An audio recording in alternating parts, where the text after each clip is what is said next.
Pwede po bang ipaliwanag nyo sa akin? Ano po bang sinasabi o nakakikita dito sa video na ito? Naggumagamit po ang presidente ng droga. Okay. Di ba? Bakit ka nagsasalita ngayon at bakit ka pumirma ng isang affidavit? Magandang tanong to mga idol ha. Bakit siya nagsasalita ngayon at umirma ng affidavit? Para itama po ang mali. What? Paano nyo po masasabi na peke yung video? Halatang ginawa naman po siya, Mr. Chair. Pinalabas nila na malabo yung raw video para lang masabi na kamukha ni PBBM. Tapos, in-enhance po nila and sa kanila in-AI. Pinasasalamatan ko po si Miss Pebbles para sa katapangan ninyo para sabihin yung katotohanan patungkol po dito sa pekeng pulberon na video na ito. Kayo naglolokohan dyan, promise.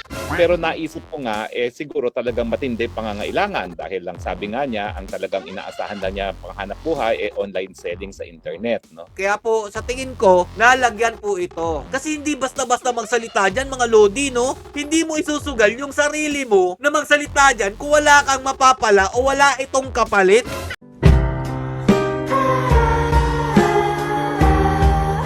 Yo, what's up mga lods? It's Miguel Peps TV. Welcome back po sa ating channel. Sigurado ngayong araw na to maraming tansong talangkaan nagse-celebrate dahil DDS vlogger daw po ay bumaliktad at nagsalita na sa Tricom. Alam niyo po ba yung ibig sabihin ng pera-pera lang? Ipapatunayan po natin yan mga idol dahil si Atty. Harry Roque na rin po ang nagsabi nito na itong si Pebbles Talakera mukhang matindi po talaga ang pangangailangan.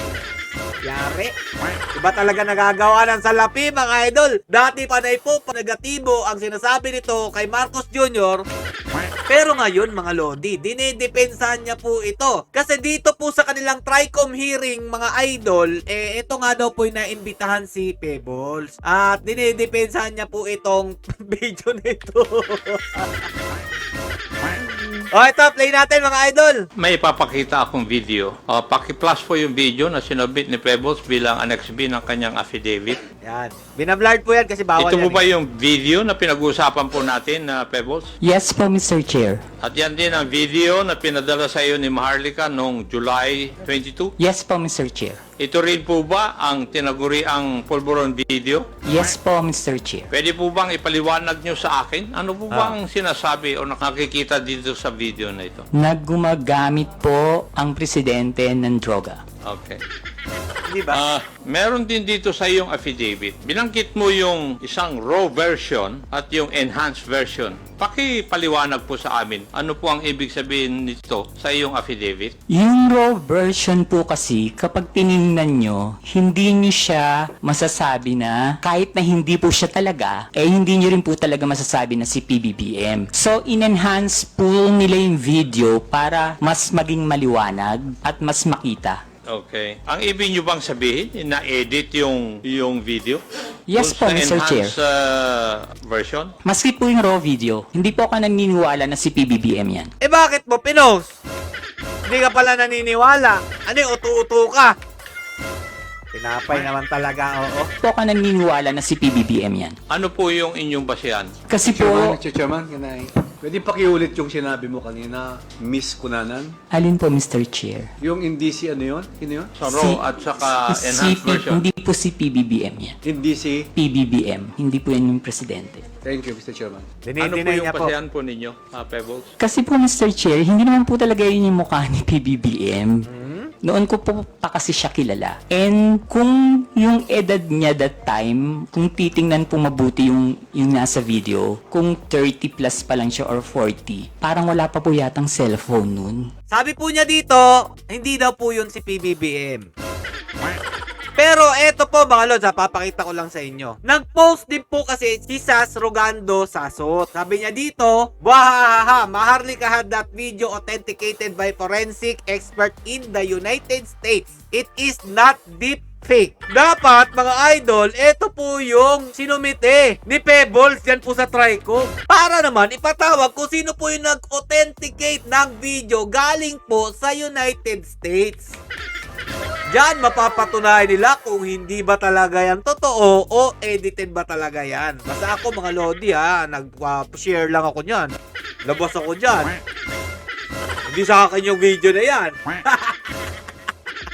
Tuloy pa natin yung sinabi niya dito, mga idol. So, sa tingin mo, Pebbles, merong sinadyang alteration sa video upang manipulahin ang itsura ng taong nasa eksena. Yes po, Mr. Chair. Ibig sabihin, lumalabas na planado ang pagpapakalat ng video para makapanira kay PBBM. Tama po. Yes po, Mr. Chair. Huling katanungan, Pebbles. Ole. At sana masagot mo ito. Bakit ka nagsasalita ngayon at bakit ka pumirma ng isang affidavit? Magandang tanong to, mga idol, ha? Bakit siya nagsasalita ngayon at umirma ng affidavit? Diyan po, mga idol. Para itama po ang mali. What? Ay, tama ang mali o dinagdagan mo yung mali? Para itama. Aha. Okay. Pati siya natatawa eh. Dito naman tayo, mga idol. Miss Kunana, nabanggit niyo po kanina na ito pong pulburon video ay peke. Yes po, Mr. Chair. Paano niyo po masasabi na peke yung video? Halatang ginawa naman po siya, Mr. Chair. Pinalabas nila na malabo yung raw video para lang masabi na kamukha ni PBBM. Tapos, in-enhance po nila and sa kanila in-AI. So, ano sa palagay ninyo ang dahilan kung bakit magpapakalat ng ganitong peking video na namukhang binigyan pa ng oras, panahon at pagsisikap para enhance ang isang peking video at palabasin na peke? Bakit pa? Para pabagsakin po si PBBM. And how do you come to that conclusion para pabagsakin ng ating presidente? Kasi galit na po sila eh. Galit na sila. Mr. Chairman, this is precisely the reason why we conduct hearings like this, you know. Kahit na siguro wala yung video, mga idol, bagsak na bagsak po si PBBM ngayon. Anak ng tinapay naman, oo. And this is the reason why we really need to come up with clear legislation and policies para hindi na po maulit ang mga ganitong pamemeke ng video para lang manira ng tao. Pinasasalamatan ko po si Ms. Pebbles para sa katapangan ninyo para sabihin yung katotohanan patungkol po dito sa Peking Pulveron na video na ito. Kayo na naglolokohan dyan, promise. Pinuri nyo pa to. Halata naman talaga na may matinding pangangailangan. At diniin niya po dito si Maharlika at saka po ito si Harry Roque. Eto nga po, mga Lodi, nagsalita po si Maharlika at saka si Harry Roque dito po sa binitawang mga detalye ni Pebbles Talakera dyan po sa hearing nila sa TRICOM.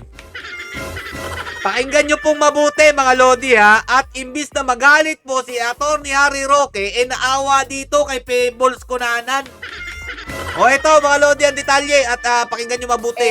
Mukha nga nabigyan ng script talaga ang ating kaibigan. Anong pakiramdam mo nung naririnig mo na mukhang dinidiin ka? Alam mo, unang beses ko na-meet si Talakera sa Hong Kong. Pero Okay. na-impress ako kasi ang ganda ng mga sinabi niya na lahat ay talagang anti-Marcos Jr., no? Okay. At yung kanyang pananalita, very entertaining, so patok na patok siya sa audience. Ah. Kaya naman, nalungkot ako nung bigla na lang siya nag 360-degree turn, pero naisip ko nga, siguro talagang matindi pangangailangan dahil lang sabi nga niya, ang talagang inaasahan lang niya panghanap buhay online selling sa internet. No? So Ayun talaga nga, namang naintindihan ko rin naman kung bakit ganito ngayon ang ginawa niya na nag 360-degree turn siya kasi talaga namang realidad sa buhay, kinakailangan mabuhay. No? Mm-mm. Pero naawa rin ako sa kanya kasi parang nabaliwala yung kanyang mga paninindigan. Ano yung pinaglalaban? Totoo. O, di ba, mga idol?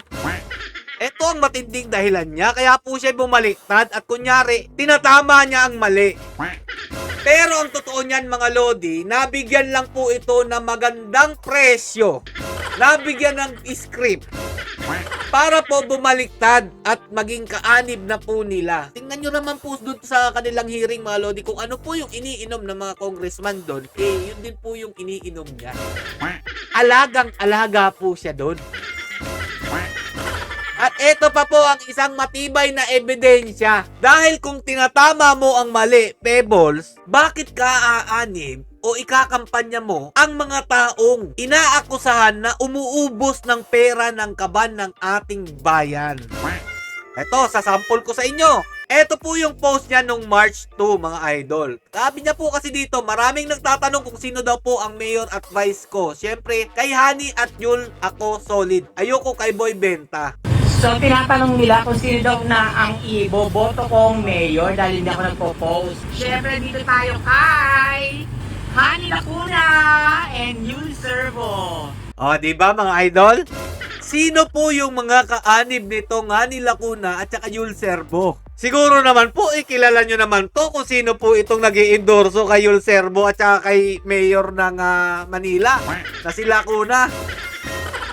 Pakinggan nyo! Noong mayor ako. Itong Bongo. Itong Vice ko. Itong Vice ko. Good morning. Have a nice day. Di ba mga idol?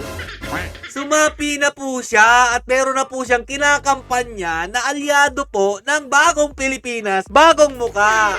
So ang tanong, Pebbles, magkano nga ba talaga ang bigayan? Kasi akala niya siguro kapag naging DDS vlogger siya, malaki po yung perang kikitain niya. Sabi na nga rin po ni Harry Roque, mga lodi, sa tingin po niya, nagipit po ito si Pebbles Talakera. At dahil nga na po online selling daw po lang ang pinagkakakitaan nito, baka po mahina yung bentahan at may matinding pangangailangan, kaya po niya nagawang bumaliktad. Kasi mga lodi, ganito po yung mga target nilang pabaliktarin ng mga vloggers. Yung walang-wala pong mapagkunan at talagang kapit po sa patalim. Kasi kung kami po ang o-opera ng ganito, kung ano man yung in-offer dito para bumaliktad at magsalita, wala po talaga silang mapapala sa amin dahil hindi po namin papatulan gaano kamlaki pa yung pera na yan. Hindi po namin yan tatanggapin. Okay? Pero eto mga lodi, nakitaan siguro nila ng potensyal na bumaliktad kapag inopera nila ng gantong offer. Eto na nga mga lodi, nagsalita po laban po sa mga DDS vloggers at mga kaalyado po ni Tatay Duterte. Sinasabi niya pong tinatama lang daw po niya kung ano po yung mga kamaliang nagawa noon. Anak ng tinapay, dito pa lang nakita na namin wala kang paninindigan kung ano man yung pinaglalaban mo dahil ganito lang talaga ang katapat mo. Akala nyo po kasi mga lodi, kami mga DDS vlogger, meron po kaming nakatatanggap na pera dito. Kaya akala nyo kapag nag-DDS vlogger kayo, marami kayong matatanggap. Nung wala pong napala mga idol, syempre lilipat dun sa merong pera. Ganon yung kanyang pag-iisip. Kaya po sa tingin ko, nalagyan po ito. Kasi hindi basta-basta magsalita dyan mga lodi, no? Hindi mo isusugal yung sarili mo na magsalita dyan kung wala kang mapapala o wala itong kapalit. Anak na tinapay naman, oo, magsasalita ka dyan sa kongreso, biruin mo yun, magiging delikado buhay mo. Tapos wala kang mapapala, maniniwala kayo doon. Ako, wag na oy, hindi ko babaliktarin yung aking paninindigan, bahala na, kahit na magkano pa yung ibigay nila. Kaya na po bahala umusga mga lodi kung ano po ba talaga tong tinanim nila. Basta para sa akin mga idol, kung ano man po yung nakita nila dito, sigurado pong fit na fit po sa kanilang requirements. Tapos baka meron pa pinagkaagastohang iba. Kasi alam nyo na, diyan pa naman sa Manila banda, kung saan siya nag-i-endorso ng kanyang mayor at siya ng vice mayor, marami pa naman mga pogi dyan. Siya, kayo na bahala umusga mga idol kung naniniwala ba kayong totoo o hindi. Ito pong pulburon video. Bahala na po kayo sa buhay nyo. Basta ang amin, mga lodi, maninindigan po talaga kami sa huli at hindi po kami babaliktad kahit anong gawin ninyo.